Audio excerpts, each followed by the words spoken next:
Welcome back, everyone. So this section is all about collaboration workflows, different ways of configuring a repository and different ways of working on branches, when to create branches, how to merge changes, how to ask to merge changes, how to get permission. We won't be seeing any new Git features, or new Git commands rather, but we will be spending kind of a lot of time talking about workflows. I considered breaking this up actually because it is a long section, and I recommend that you take your time and probably I would split up viewing this section, maybe even go on to some of the later concepts like rebasing or Git tags if you want to break something that's a bit breezier, and then come back to finish up this section because it's all pretty important stuff, but it's also just a lot. Okay, so we're going to start by talking about the problems with working in what I call a centralized workflow, working on one branch.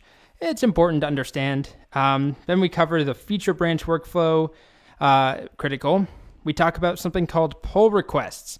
Very important if you plan on working with collaborators, if you plan on working on open source projects, if you want to use Git in some sort of work environment where there are other people. PRs or pull requests are used all the time.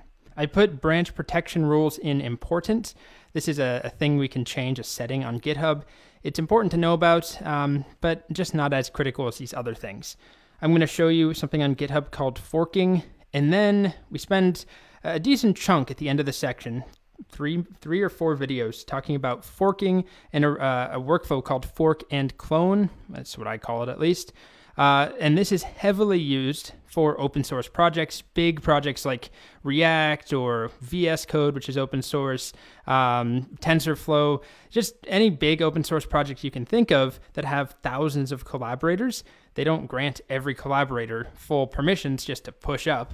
So the fork and clone workflow is employed in those scenarios, and it's worth knowing about if you plan on making open source contributions, which is always a good idea. Anyway, there's a lot of stuff in this section, all workflow oriented, lots of diagrams. I'm pretty proud of some of the diagrams, gotta say. Take forever to make them, but I think, hopefully, some of them are useful. Let's go ahead and get started. You be the judge of that. Okay, bye.